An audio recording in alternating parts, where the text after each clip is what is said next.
Hi friends, and welcome to All by My Shelf. I'm Miss Rachel, and it's so nice to see you. Today's panel is Spilling the Morali-tea, Decision Making in Fiction. 5 incredible YA authors are here to talk to you about what makes a good character, whether it's them actually being good, or whether it's making them compelling enough so that when they're morally gray or villains, you still want to read about them. Those authors are Coon, Taylor Simonds, Amanda Foody, Liz Lawson, and Ingrande Mora. If you're a Glenside patron, make sure you click the link in the description marked Glenside. That will bring you to a page that tells you all of the e-copies you're able to check out or put on hold right now. Or if you are someone who prefers hard copies, you can fill out the form and tell me which books to put on hold for you when the library is able to reopen. I hope you enjoy.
And welcome to our morality panel.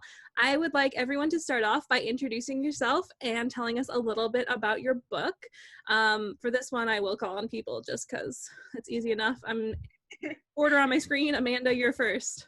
Okay. Hi, I'm Amanda Foody. I'm the author of the Shadow Game series, which includes Ace of Shades, King of Fools, and then Queen of Bolts, which releases on September 1st.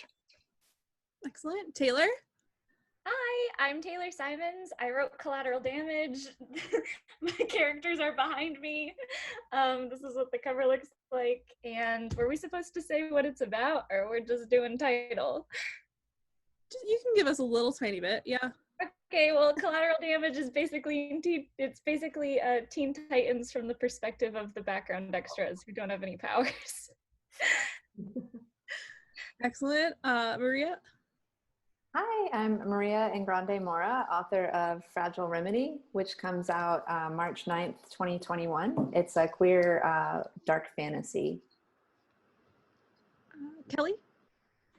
My name's Kelly Coon. I'm the author of Grave Maidens, which came out in October of last year. Also the author of War Maidens, the sequel, which comes out in October of this year. And it's about a 16-year-old healer's apprentice who has to save the dying ruler of her city-state, or her little sister is going to be buried alive to be his bride in the afterlife. And Liz. Hi, I'm Liz Lawson, and I am the author of The Lucky Ones, which is a contemporary YA novel that came out on April 7th. It is about the aftermath of a school shooting and takes place in Los Angeles. All right. So I feel like in terms of like sci-fi fantasy protagonists, we usually have those 3 main categories of morality, right? We've got the hero, the villain, and the morally gray.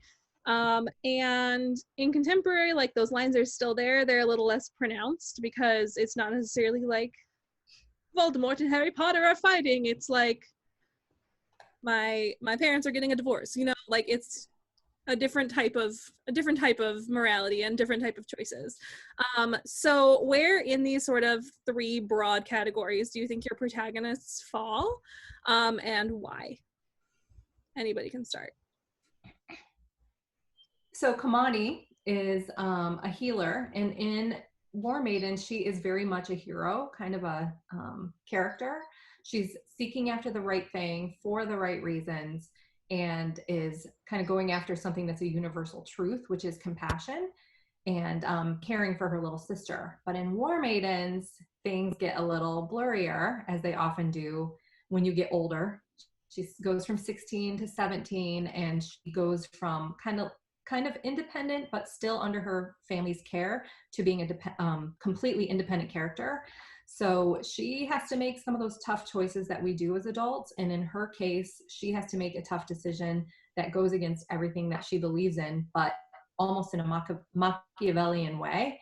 So putting the good of society over the good of one person when it comes to their physical health. So it's something that's really morally gray for her. I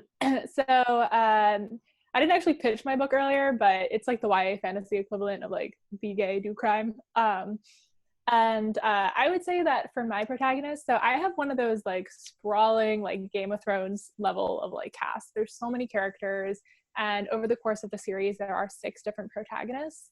And I would say like protagonists and even like secondary characters alike, I would define all my characters as morally gray. But I actually think it's really interesting just because in the Shadow Game series, the idea of like legends and history and stories as having a lot of power is a big theme throughout every single book. And I think it's interesting to differentiate morally gray from hero and villain, because at least like in my books, like it's a big, because legends are so important and because stories are so important, they talk constantly. And by they, I mean I ramble constantly about this idea of like what makes somebody a hero and a villain, and each of the characters actively deciding like, am I going to be the hero or am I going to be the villain of the story? Even though at the end of the day, they're all very morally gray people who have done some really questionable things. Namely, like most people at this point have like a body count behind them. It's like a organized crime sort of fantasy story. But I think that's also having morally gray characters is what makes a story really interesting, even if you put them in the light of a hero. Not that that's necessarily what an anti-hero is, but that decision to like be a good person or to be a bad person, when in reality everyone falls somewhere in the middle, I think is what, I don't know, it's what makes characters very interesting to me. Yeah, I agree. Well, I love this question because my book takes place in a world where there's a city that is protected by literal superheroes, and my character is not one of them, and she's not connected to any of them. So it's a world where the roles of hero and villain are already kind of predetermined by the society, because the heroes are the superheroes and the villains are the ones that are actively working against them. And so I have a main character who is a background extra. She is not actively working to do anything except not die. So she doesn't really fit into any of those categories at the beginning, because her motivation is arguably very selfish. And so by virtue of not having a label at all, she's kind of become a passive, like she doesn't even think she's the protagonist of her own story, because she's in the background. And so the book became about finding that kind of active nature, and I guess even though there's a cheesy way to put it, like becoming a hero even if that's not your role. So yeah, none of the above.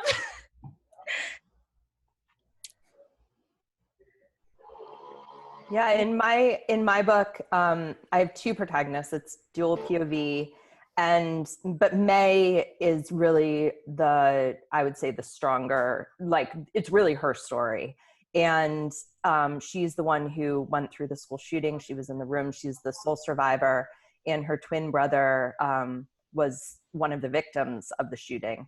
And she is definitely morally gray. I agree with Amanda that like real life or just characters and people are not usually, I mean, almost never heroes or villains. They're kind of in between. And it's very, in contemporary especially, I think, very interesting to write characters that are in between. May is angry, but she doesn't want to be a villain. She's just hurting. And she doesn't have much help in terms of like trying to get over this tragedy that she's gone through. And I don't really see, as the author and as somebody who's read the book a billion times, I don't really see her anger as being wrong. Like, I think she has very good reason for being angry. But it's interesting to me when I was considering this question, that anger or like being morally gray, especially in women in literature, can be like, it seems like for readers hard to swallow, because they want like resolution early for the characters that they're reading about. And they want these characters to like become heroes to them. but it's just not reflective of real life. And I don't think I'll ever be able to write like a straight villain or a straight hero. In Fragile Remedy, Nate is the protagonist, and he's like literally shriveling up in my head if I think about describing him as a hero, because he's really fighting himself in many ways. He kind of hates himself. So within the story, he does a lot of things that you might consider heroic in terms of putting his life on the line for his friends, but it's always because he doesn't value himself. He doesn't have a good sense of self-preservation. And so it's less like, I'm going to make a decision right now that's heroic, and more like, I just want my friends to live, and I kind of think I'm garbage. And so he's sort of that ultimate cinnamon roll kind of protagonist in some ways, but his best friend is a drug dealer, and he knows for a fact that this young man is literally causing other people's deaths, that people are ODing, that he's really not helping the neighborhood essentially, but he still loves and cares about this guy and still relies on him to keep him alive with an illegal drug. So it's a very dark dystopian setting where really nobody has the benefit of coming out of it looking like a hero. But Nate in particular, even though he is kind of your soft, kind of small main character, he definitely doesn't have his hands clean. And he's lying to people who are protecting him with their lives. So he's really struggling with that too. Like, am I valuable if I'm a liar? Am I valuable if some people would not consider me human? He was grown in a lab. So there's kind of a lot going on with him that's far more internal than external. Nice. So in terms of teen fiction and media that is made for younger humans as a whole, I feel like sometimes there's both an emphasis and people just sort of get stuck on the idea of the protagonist as the role model, right? So when I was a bookseller, which I was for 5 years, I used to see this a lot with parents who would come in asking for books for their teens, when you ask them what they want, they say, well, they're not really a reader, but like, I would really like them to have like some good role models, like figuring out how to like work through situations. And I'm like, okay, I don't really know what that means. So, it still happens in reviews that I see. People are still like, well, this character wasn't a good character, so why should I let my teen read about them? But so I was wondering what you all think the obligation for authors of teen books for teen readers, in terms of the morality of your lead characters, and basically how you work around like the gatekeeping of parents who might see a morally great character as someone they don't want to buy a book for their teen, for their teen. People really love using like role model as a buzzword, and it's such a subjective phrase, because we could ask every single one of us or anyone on Twitter what the word role model means, and everybody would come up with an entirely different answer, because it has to do with your personal beliefs, it has to do with where you grew up, it has to do with your own society, it has to do with the own interactions that you've had, and everybody has had different experiences, and everybody has different qualities that they value in a role model. So for me, I feel like in terms of creating a protagonist in the most broad sense of what makes a good role model as a protagonist, I feel like the one thing that might overlap with everyone is somebody who takes responsibility for their actions, even if they're bad, even if they've made the wrong choice. I feel like that's what differs, I guess, a good character, one that you can root for, one that you can look up to, from someone who doesn't necessarily have those qualities, is that even if they're doing the wrong thing or making the wrong choices or making decisions that you wouldn't necessarily agree with, that they stand by them and that they take responsibility for them. I kind of want to just sit down and have a talk with parents who are looking for role models in YA fiction, to be honest. I have a teen, and what I want him to get from reading in some way is empathy, not necessarily a directive on how to act or how to be a role model. I think some of the most powerful books are when the protagonist is really going through it. and maybe in never in any instance of that is making necessarily a good choice.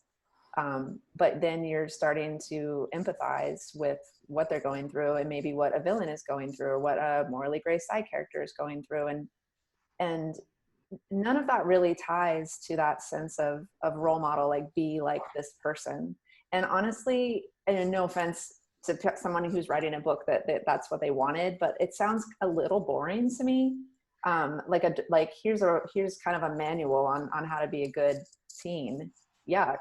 You know, that just doesn't sound that exciting. And what are the stakes involved at that point? And I guess I'm privileged in a weird way to not have to worry about that, because the parents who feel that way are not going to buy their kids my queer book in the first place. So kind of all bets are off, and I can do whatever I want. At that point, I've already lost that readership. But when it comes to writing for queer audiences, I really deliberately didn't make the world homophobic. And so I wanted to give the teens in this book who are a found family and have found each other that opportunity to grow within that space. And so it's not a role model thing at all, but to me, it's a safe world, even though nothing else about the world is safe. It's a safe world for these kids to explore who they are. And that is it's not a role model thing as much as an aspirational thing. Like if you want to show your teen a world where they can really go through some external stakes, but not have to worry about those internal stakes, then yeah, this one is for you. Yeah, like jumping off of that, I mean, I completely agree with what everyone else has said, but like almost a step further, I don't know if anyone else feels this way, because I don't want to diminish the need for a role model. I think that everyone, no matter how old they are, I think needs a role model over the course of their life. But this is a question that gets asked specifically in relation to YA books and to teen literature under this umbrella of kid lit. And it comes down to the question of like, is this the service that YA books are supposed to provide the teens? And I personally I don't feel that's the case. I think this idea of having to present a morally good protagonist to a teen reader, it really discredits the intelligence and teens' ability to be like a rational individual. I don't think that teens need characters to show them how to be a good person. I think teens can make decisions for themselves. And at the same time, I think we can all sort of acknowledge that this is one of those obligations, a moral obligation that's going to fall on the shoulders of female characters way more than it's going to fall on the shoulders of male characters. Like if a male character is a love interest, we let him get away with anything. But if a female character is morally gray or even annoying, if she makes any mistake, then we condemn her for it. And so I think I know that parents ask these questions, and I understand why they do. But from the author's perspective, seeing that in reviews and the way that actually is put into practice, it comes down on the shoulders of my female characters every single time, never my male characters. Comes down harder on my queer characters than it does my straight characters. And when teens are capable of making these decisions, I don't think that at any point in this process we should be trying to make the decisions for them. We should just I think books are meant to comfort or to entertain. They're not necessarily meant to teach. Not at that point in somebody's life. Yeah, and there's a 17-year-old can be such a large variety of people. There's some 17-year-olds who are very experienced and some who are very naive. And so the idea of a role model being this static thing, like you guys have all said, just doesn't make a lot of sense. And it's, to have a parent say, I want a role model for my child, it's almost like does the parent really know their child and what the child needs? And B, are you supposed to just understand what that means? It's so subjective. And so, yeah, I think that it's not fair to put that on the shoulders of authors and on books, really. We need a wide selection of books for teen readers, as wide as possible, in my opinion. Okay, I come from it and tell me if I start glitching. I'm terrified now. 3 different perspectives. One, I'm a former high school English teacher. another one, I'm a parent of a preteen who reads YA, and I'm an author. So I understand when a parent is saying, hey, I want a role model. And I understand when a parent came to me when I was an educator and said, tell me a book that I can give to my kid. So from those two perspectives, like if I'm a bookseller or a librarian or I'm a teacher, what I would do is try to dig into what it was that they were looking for, like what kind of moral themes or themes in general were they kind of looking for, rather not putting the onus on the author, but really looking at like, what is it that kid, they may see something in their kid and that kid is struggling with in particular. Like they may want a queer role model for their kid and they're not sure how to say it, or they want someone maybe who has a lot of compassion because they're noticing that their kid doesn't have a lot of compassion, and they're like, I want to show them how they can be a hero and still be a cinnamon roll, or still be like the love interest and be a soft boy, or still find love and be queer, because we're in a red state and everybody in their class, they don't feel free to be out. So I think getting into what it is that the parent is looking for in particular, to kind of just recommend books in general, but not saying like I'm vouching for one book in particular as being a role model for your child per se. From a parent standpoint, when I hand my kid a book, I try to hand him things, and even things that are dark, and know that I'm opening up a conversation. I gave him a book recently called Hide With Me by Sirbani Banerjee, and there's a lot of moral grayness in there. And I was like, let's talk about what's going to happen, which was another way to really kind of go into books that are morally gray from a parent's perspective. And from an author's perspective, I'm 100% like, I'm writing to entertain. I am writing characters that resonate. And usually I am trying to end with a sense of hope, because that's what I like to read. And I like to feel good at the end of every story. But I've read some really kick-ass books that didn't end that way. So yeah, just a slightly different take on, if someone brings up that question to you, like dig in a little bit about what is it that they are really looking for. Because sometimes they're struggling, and trying to help their kid with fiction. That's a really good point. And not to double dip on this question, but I just was thinking about, for the most part, if you find a character or a book inspirational, it doesn't mean that you're going to copy every single attribute that character is characterized by, Like, I love Jude from The Cruel Prince. I love her confidence. I love her fierceness. I love how motivated she is to go after what she wants. I'm not going to go stab people. So, you pick and choose things that you're going to be inspired by. Right. I love all of those answers. I'm so glad that y'all brought up points that I was hoping would pop up. And Kelly, I wish every teen had a parent that was willing to like talk about books with them and like open that conversation, because I know not every teen has that. And some parents are just like, I just need a book so that I don't have to parent. You see all sorts. You see all sorts when you've been doing this for long enough. But I'm really glad that your kid has that. So jumping off of sort of that idea of that as a role model, we a lot of times we talk about themes of books, especially in terms of like parents asking questions. And so all of your books, what I really love is that they don't necessarily ask questions of the morality of the main characters as much as they ask questions about the morality of the world. So there's the question of who is acceptable as collateral damage, which is not just true in Taylor's book, even though that's the title. It's true in other books too. Or what bad actions are forgivable? Like, at what point is that line crossed? Or questioning the way that society functions, or questioning the way that a society reacts after a traumatic event. And I think teens and a lot of other readers will get a lot out of reading these books. But so when you started writing, did you have any like overarching themes in mind, or did stuff just sort of emerge as you worked through the story, as you worked inside the characters' heads? How did that all shake out? Yes. Nice. So, oh, Go sorry. ahead. So yeah, I'm a pantser. So I don't like usually sit down and plot it all out and think to myself, like, what am I trying to say with this story? It's just, I'm kind of along the journey. I'm along for the journey with my characters.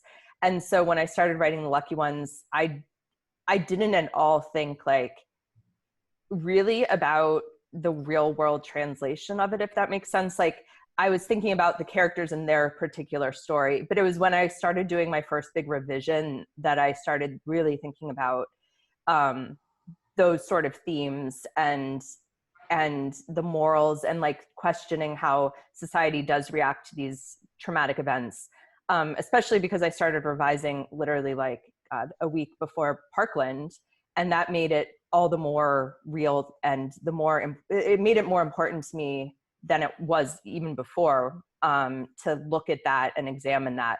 And it became very important to me to ask the question, like, what are we doing by just like putting this lens on people right after events that happen to them, and then completely disappearing from their lives after, and just, I don't know, assuming that they're okay, I guess. And like, what is society's obligation to them? So that definitely only happened during revision for me. And Liz, I just want to hop in here too, because you and I had an Instagram live where we talked about this. But so I just want to talk really quick, bringing up the point of your other, not May, your other main character's mom. Oh, Zach's mom, yeah. Zach's The lawyer, mom. Like, yeah. what does she do in the story? Because that's a really interesting, like, very true, morality in your story. So I just wanted you yeah. to for a little second. Yeah, no, that's a great point. So Zach, my other POV character, his mom is the lawyer who took the case of the school shooters. So she's a defense attorney, and his family has been basically, made pariahs in their community. Zach's lost most of his friends. And he's very angry at his mom because he doesn't understand why she would make this decision to defend someone that is so clearly guilty and so clearly in the wrong. And toward the end of the book, they have this conversation, which was really important to me to put in there, where she kind of tries to explain to him why she did what she did. And even then, you can question it. Like, you can question defense attorneys, like, what's the right word? You can question their motivations for sure.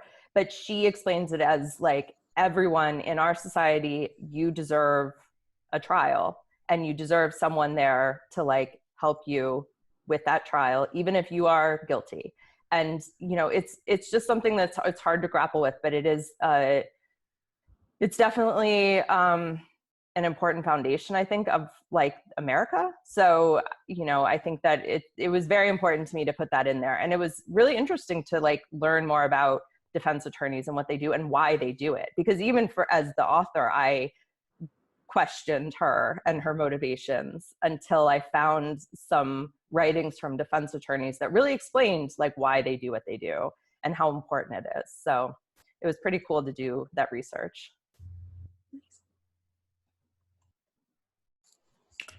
Yeah, I can jump in. My story is a high fantasy story, and there were two big, I think, questions of morality within the world that I knew going in. I mean, the book takes place in the city of sin, so like the idea of morality was one that I kind of knew was going to be playing a role in the story. But the one that I knew before I started writing the story was at the time that I wrote Ace of Shades, it was like the height of dystopian in YA. So there were all these books on the shelves that were about like overthrowing a corrupt regime, and like usually the big conclusion, the big finale was like the revolution. And so I became very intrigued by the idea of like, well, what happens after a revolution? And so the Shadow Game series starts 25 years after a really, really violent revolution took place. And so it being a YA novel, 25 years, like none of the protagonists had been born yet. So it's something that it's an event that the rest of the world does remember pretty well, but that these characters don't. And so all of them, like based on who their parents were and the roles that their parents and ancestors played in the revolution, like these characters have found the weight of history on their shoulders, and they're kind of grappling with these legacies that like they didn't ask for, like really basically grappling with the crap that like all the previous generations have left for them to deal with.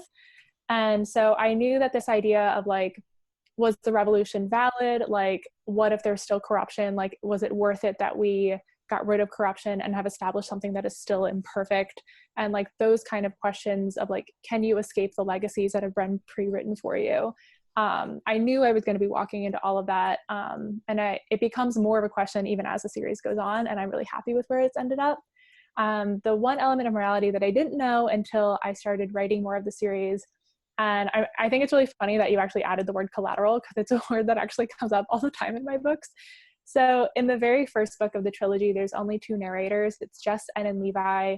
And like right from the beginning, Anne and Levi have like all the makings of that like star-crossed, like destined pair. Like they have so much legacy with history. Like everything has been leading up to kind of their relationship.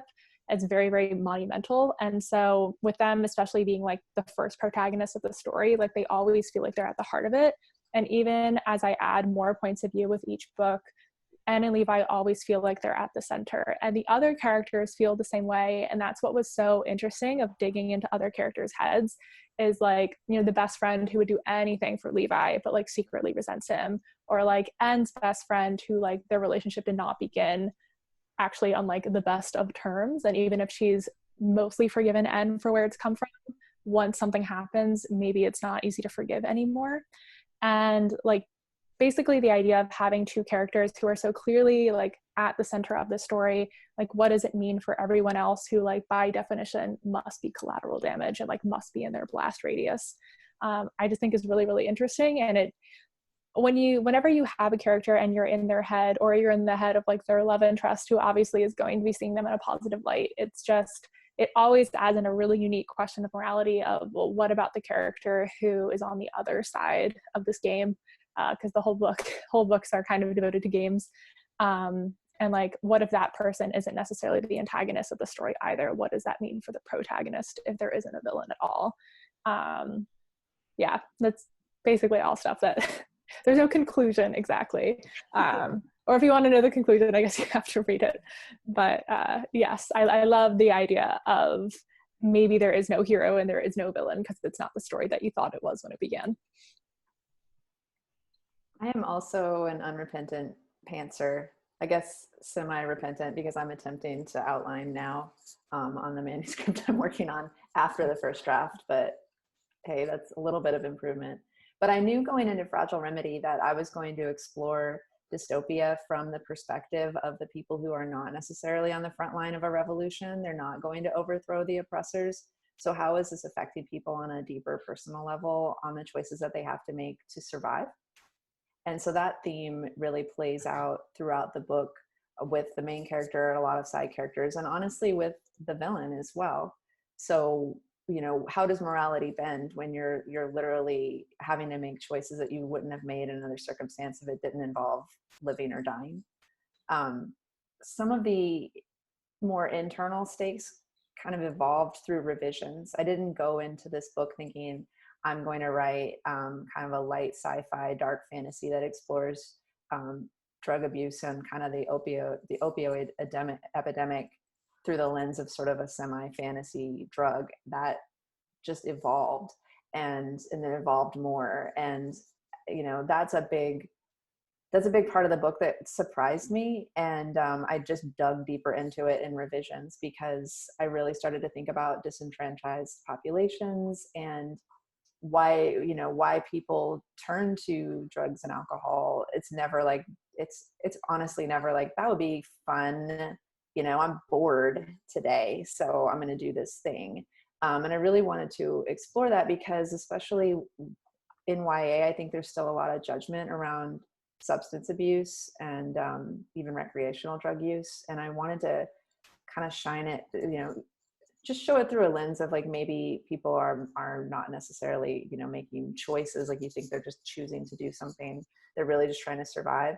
And survival can be just as much about hanging onto your mental health by a thread as it is to literally starving or not starving. Another big element that I didn't necessarily go into the book ready to explore, but explored through revisions, was the idea of, if you have an opportunity to save someone's life and you see them as a villain, do you make that choice? to save their life or watch them die. And that's something that Nate is confronted with on kind of a major level. And his friends don't necessarily agree with the choice that he does make there. But it's, again, through the lens of the greater societal situation that they're facing and what their world is like. No teenager should ever have to make that kind of choice. And there's not a right, I truly believe there's not a right or wrong choice to make in that situation. And that's really how the cast around Nate responds to it. For me, I wish I could be a pantser. I don't understand how your brains work. I think No, it's you don't. miracle. No. No, you don't. I plot everything out like well before I write a single word. I've got like a 7,000 to 10,000 word outline because my brain just works that way. So I definitely knew where my book was going. I had a strong sense of morality from the beginning. I knew I wanted to tackle feminism. I was raised in a very anti-woman environment. I was raised in a strict fundamentalist environment. Women had zero power. I knew when I grew up that I was going to be a mother and a wife, and that was my highest calling, and that was my job, and that's what I should pursue. And I was a little girl who had a lot just different dreams than that. And so I was trying to find my place in this religious almost cult and couldn't really find it. So this book explores what happens if there's a girl in a society that values what a woman can give to it, not from her intellect or not the dreams that she has, but what they want her to give to it. What happens if a girl has something else that doesn't fit in with the societal norms? So Kamani is not supposed to be a healer like her father, and she isn't supposed to even be able to read, but she does. And she goes after something that no one thinks is right. Her sister has the highest honor that she could even have in this society. She's chosen to be one of the death brides of this dying ruler. That's the best thing that she could have. And she's like, oh, wait a minute. I don't agree. And so in pursuing that, I wanted to give her a lot of power and deconstruct this societal notion that women are only what a society wants from them.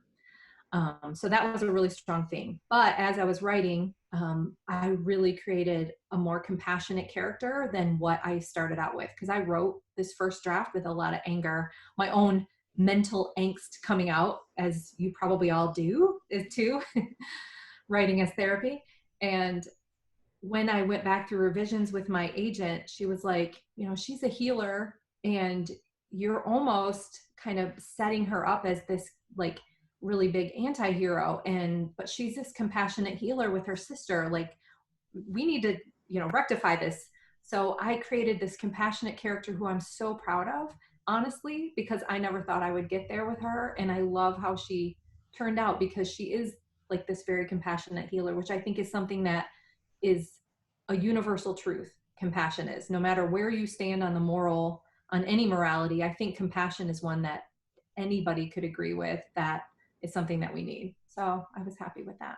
But yes, that was planned, all of it, except for the compassion thing. Record, I am not a pantser anymore. I am now an audio-visual outliner, so I use Pinterest boards and Spotify playlists to outline. Wow. Very effective. I could go on about that for a long time. But when I wrote Collateral Damage, I was a total pantser.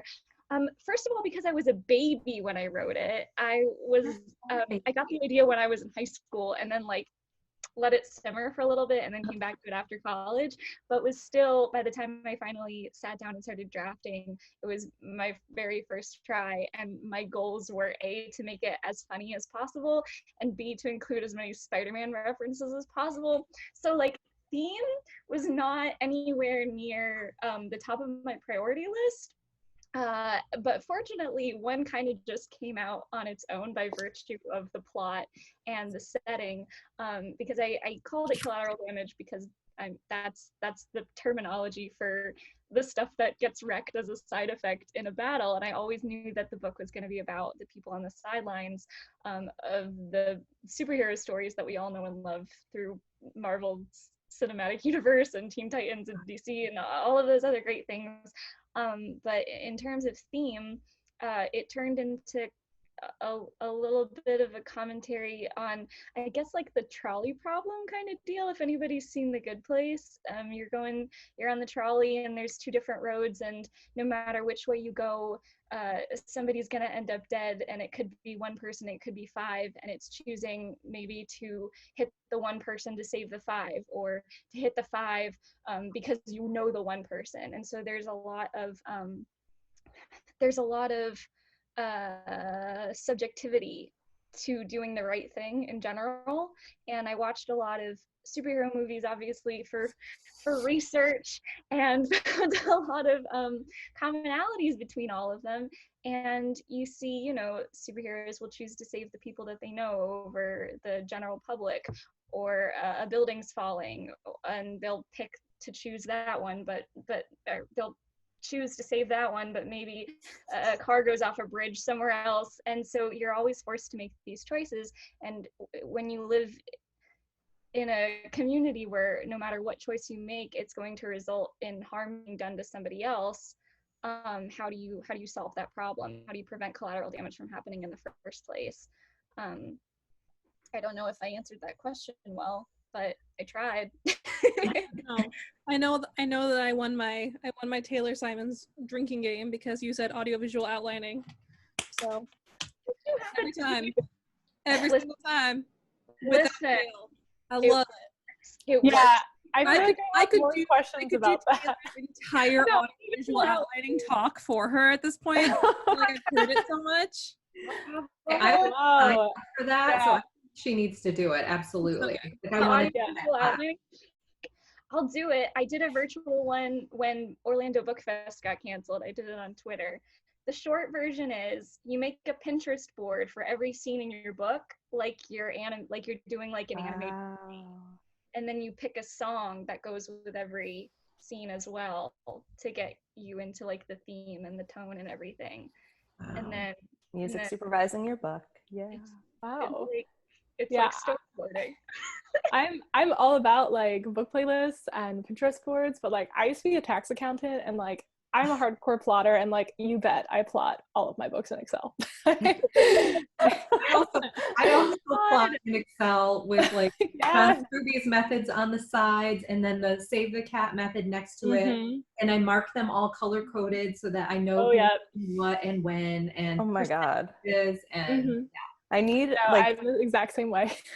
I need a lesson. I'm trying to turn my book in, like I said, into a thriller. So I am, and I'm trying to outline it. And I'm like, I watched some videos on thriller plots, but other than that, I'm like, what's a plot? I don't know. Stuff happens. I guess it was inside of you all along. But we'll have a sidebar after. It'll be great.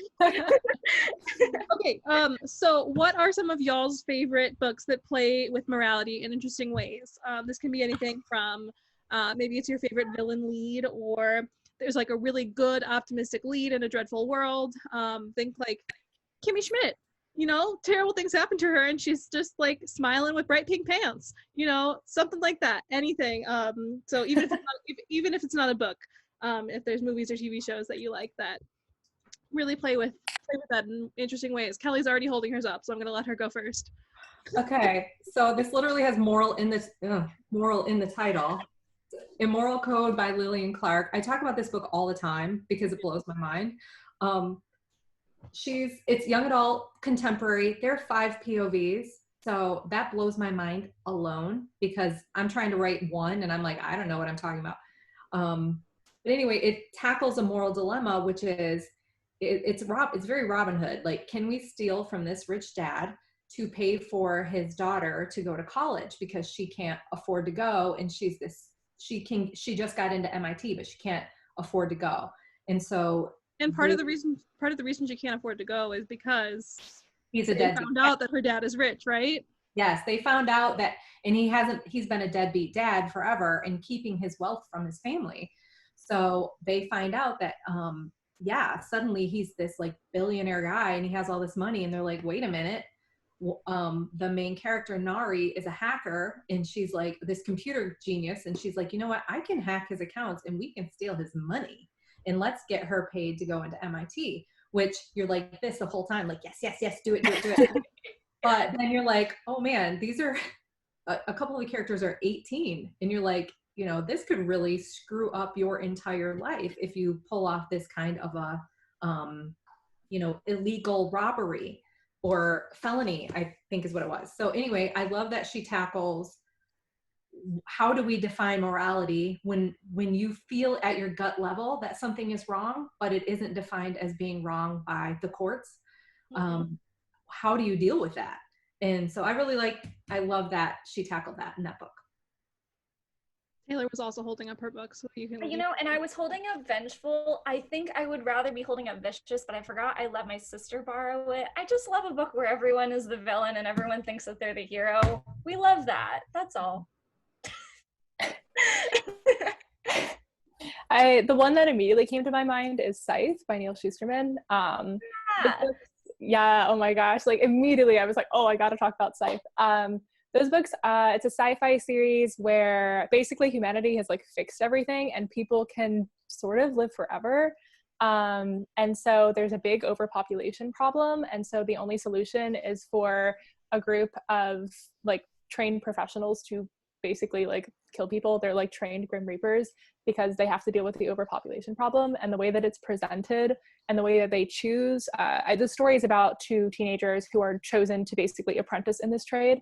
And the way that they talk about it is so interesting, like that society is so good, but that there's still a problem that needs a solution. And this is the only solution that's gonna work. It's really, really good. I highly recommend the books. They're really fantastic. Yeah, I love the origin stories, the sort of how did the villain become the villain. So the two that really come to mind are Forest of a Thousand Lanterns. It's so good. And even though I knew what was going to happen, I kept turning the page like, maybe this is going to end up okay. Like maybe this is just going to go off the rails and be happy in the end. And you sort of, you know, that's not necessarily the case. And I just love watching the build of a character from really kind of hero towards villain. It's like watching a train wreck in slow motion. And to that end, And I Darken, I feel like also it's just such a good origin story. And I love Lada. And I think I have an affinity for kind of like murderous female protagonists. And I see those kind of reviews too, that where, you know, a girl so much as like makes one snarky comment and people are like, I mean, I like her, but she's mean. She's, you know, she could be more likable. And so I love it when somebody goes the whole other direction and is like, yeah, they're going to murder everyone, actually. So that's what's happening. Those are my favorites. And I also really, this isn't a villain origin story at all, but I love Mask of Shadows. I love that Sal, they're making a lot of choices. I'm like, I like literally had to read through my hands sometimes because it's so gory. And Sal does some really dark stuff, but then it's because their lives have been affected by war crimes, essentially, you know. So when there's a much greater evil than on the more macro level, what Sal's going through is like, yeah, okay, do it, go for it. Sal's one of my favorite sort of morally gray, awesome main characters. Yeah, so I immediately thought of The Female of the Species by Mindy McGinnis, and also Hannah Cappen's Foul is Fair, because I think those are kind of similar in that the main character is a very angry girl who's gonna kill a lot of dudes. And for good reason, you know, they're mad. And I know a lot of people, like the parents that we discussed before, read those books and they're like, what is this showing my daughter? How is this a good role model? But like the point of those books is not to be a good role model. You know, it's kind of asking that question of morality and like, what does it mean? Like how, kind of like what Kelly said with the moral code. It's like, if you do something that's like good for you or like helping you, but it's wrong for other people, but those other people are bad. It's kind of like a Dexter question, right? Mm-hmm. It's like, he doesn't just randomly kill people. He kills people who he knows are bad people. And you're rooting for him. You find yourself rooting for him. And yet that show was like super popular. And I just sometimes wonder if it had a female playing Dexter or whatever you would name a female character, like would that have had the same response? Or would people have been like so turned off from it, it would never have, you know, gotten on the air even. So yeah, I love those kind of books. So final question, what was your very favorite thing about writing the books that you've been talking about? It doesn't necessarily have to be centered on morality. It could even be something like post-release, you know, well, Maria, it can't really be post-release for you because your book's not out yet, but you know, some people reading it, having a Goodreads page, I don't know. What has been your absolute like favorite part? My mom read my arc last month. Actually, I guess it was February because she was flying. So it was before all the things happened. She had a cross-country flight, and every time she got Wi-Fi, she would send me these long text messages responding to the book. And my mom's never read my work. She's not a huge reader. She basically just reads Outlander every 3 years, and that's it. So I didn't really think she was going to like it, to be honest. And I was like, well, she's going to read it and she's going to like say nice things because I'm her daughter.